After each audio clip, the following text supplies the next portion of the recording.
2021년 5월 21일 금요일 출애굽기 20장 1절로 17절 말씀.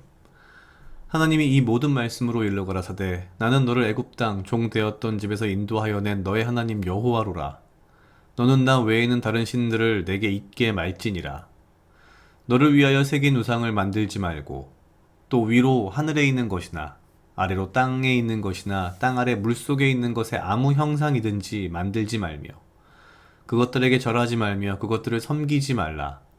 나 여호와 너의 하나님은 질투하는 하나님인즉 나를 미워하는 자의 죄를 갚되 아비로부터 아들에게로 3, 4대까지 이르게 하거니와 나를 사랑하고 내 계명을 지키는 자에게는 1000대까지 은혜를 베푸느니라.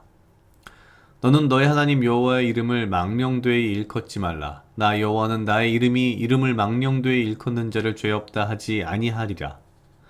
안식일을 기억하여 거룩히 지키라. 엿새 동안은 힘써 내 모든 일을 행할 것이나 제7일은 너의 하나님 여호와의 안식일인즉 너나 내 아들이나 내 딸이나 내 남종이나 내 여종이나 내 육축이나 내 문 안에 유하는 객이라도 아무 일도 하지 말라. 이는 엿새 동안에 나 여호와가 하늘과 땅과 바다와 그 가운데 모든 것을 만들고 제7일에 쉬었음이라. 그러므로 나 여호와가 안식일을 복되게 하여 그날을 거룩하게 하였느니라. 내 부모를 공경하라. 그리하면 너의 하나님 나 여호와가 내게 준 땅에서 내 생명이 길리라. 살인하지 말지니라. 간음하지 말지니라. 도적질하지 말지니라. 내 이웃에 대하여 거짓 증거하지 말지니라. 내 이웃의 집을 탐내지 말지니라. 내 이웃의 아내나 그의 남종이나 그의 여종이나 그의 소나 그의 낙이나 무릇 내 이웃의 소유를 탐내지 말지니라. 아멘. 오늘 출애굽기 20장 1절로 17절 말씀은 10계명을 주시는 그 부분을 보여주고 있습니다. 하나님께서는 10계명을 주실 때 분명하게 말씀하셨습니다. 나는 너를 애굽 땅 종되었던 집에서 인도하여 낸 너의 하나님 여호와로라. 이 10계명을 주신 분이 누구신지 분명하게 밝히고 계신 것이죠. 그러면서 바로 말씀하십니다. 너는 나 위에는 다른 신들을 내게 있게 말지니라. 우리가 잘 알고 있는 10계명의 계명들이지만 이렇게 오늘 다시 들여다보면서 그런 생각을 했습니다. 여러 계명들이 있지만 하나하나 정말 보면은 정말 끝이 없을 것 같고요. 오늘은 특별히 마지막 17절에 있는 마지막 계명, 내 이웃의 집을 탐내지 말지니라. 내 이웃의 아내나 그의 남종이나 그의 여종이나 그의 소나 그의 낙이나 무릇 내 이웃의 소유를 탐내지 말지니라. 우리가 잘 알고 있는 다윗 같은 사람이 바로 이 마지막 계명에 발목이 잡힌 사람이죠. 이 17절을 보면서 갑자기 다윗이 떠올랐던 것은 우리가 알고 있는 이 인류 역사상 가장 하나님의 사랑을 받았던 존재였던 다윗이라는 사람이 10계명을 참 잘 지키다가 이 마지막 계명에서 발목이 붙잡힌 그 이유가 무엇일까? 단순히 탐내지 말라라고 하는 게 오늘 저는 이 말씀을 보면서 그런 생각이 들었습니다. 탐내지 말라 그런다고 탐내지 않는가? 그게 쉬운가?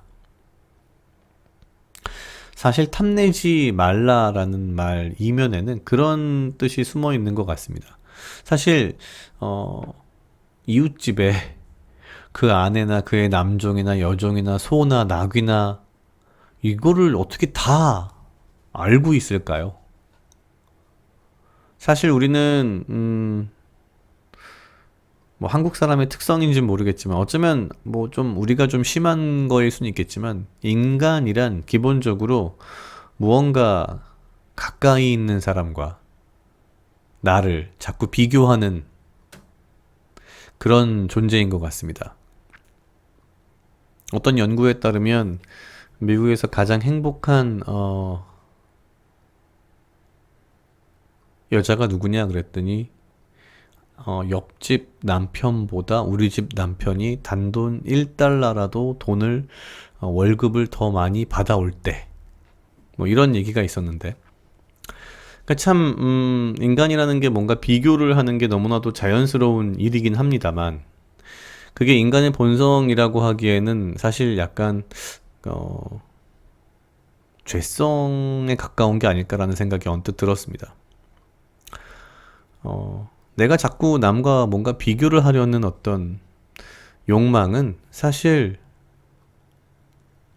그 중심에 어, 하나님이 아닌 다른 것이 있을 때인 거죠. 여러 가지 이유가 있겠지만 뭔가 내가 가지고 있는 게 부족하다고 자꾸 느끼거나 자꾸 욕심을 내는 거일 수도 있고 경우에 따라서는 쓸데없이 남들 일에 관심을 가지는 거일 수도 있고 누군가가 그런 이야기를 했습니다. 4살짜리 어린 딸아이가 아빠한테 와서 울면서 얘기를 합니다. 옆집에 내 친구 누구는 무슨 무슨 인형도 가지고 있고 뭐도 가지고 있고 어떤 장난감도 가지고 있는데 나는 그 중에 하나도 가진 게 없어. 그러면서 사실 사달라는 얘기죠. 울면서 그런 얘기를 했다는 건. 자기가 그게 없어서 불행하답니다.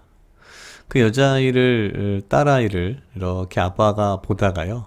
그 아이에게 이야기를 합니다. 얘야, 네가 옆집에 혹은 남의 가진 소유를 이렇게 들여다보는, 엿보는, 관심을 가지는 이유는 남이 무엇을 가져서 더 좋아 보일까 라는 그런 목적이 아니라 남들에게 부족한 게 무엇이 있을까, 내가 무엇을 도와주면 좋을까라고 생각될 때에 그런 목적을 가지고서 남의 소유를 보는 것이다. 참 어려운 얘기인 것 같습니다. 내 이웃의 집을 탐내지 말라. 뭐 우리는 오죽하면 요즘 한국말에는 그 엄친아 엄친딸도 있으니까 그쵸. 엄마 친구 딸, 엄마 친구 아들은 어 뭐 어디 갔다는데 뭐 이런 그죠. 비교하는 거죠.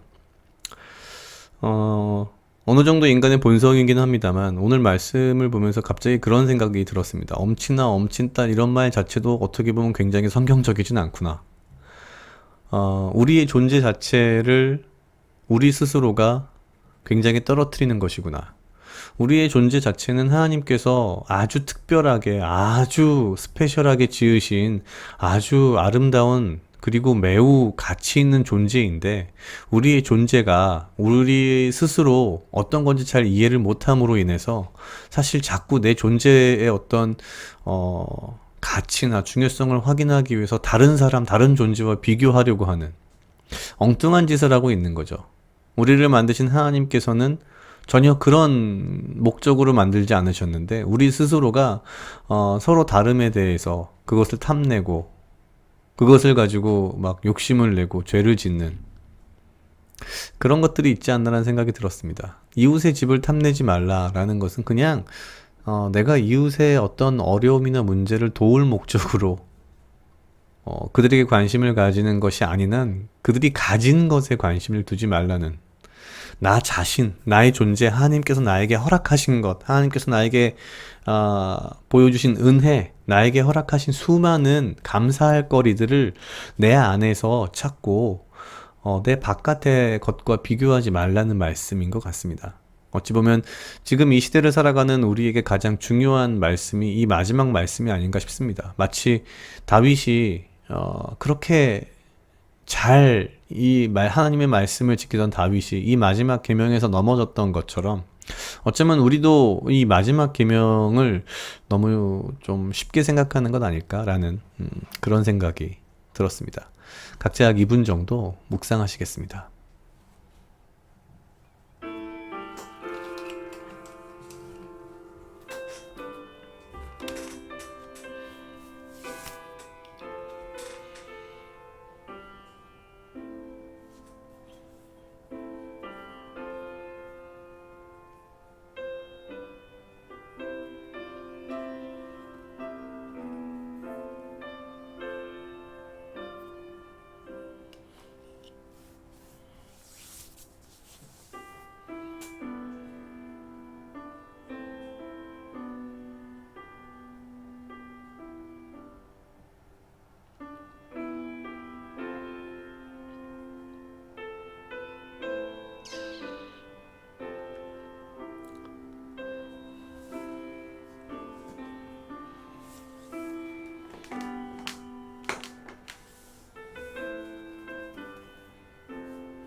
다 같이 기도하시겠습니다. 하나님 아버지 감사합니다. 주여, 이 하루도 나와 동행하여 주시옵소서.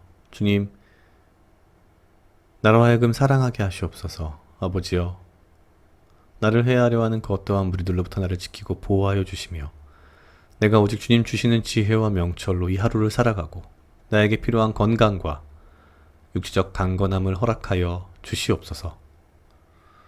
주님, 내가 주의 말씀을 따르며 지키며 살아갈 때에 단 하나의 허투름도 모자람도 없게 하시고, 특별히 내가 남의 가진 것을 들여다볼 때에는 언제나 그들에게 필요한 것이 있는지, 그들에게 부족한 것이 있는지를 내가 알기 위하여 보는 마음으로 항상 보게 하시고, 어떠한 비교도, 어떠한 평가도 내 마음 가운데 허락하지 아니하고, 오직 나를 지으신 창조하신 주님의 그 뜻을, 그 마음을, 나의 가치를 주 안에서 찾을 수 있도록 주여 인도하여 주시옵소서. 감사합니다. 이 모든 말씀 예수님 이름으로 기도드렸습니다. 아멘.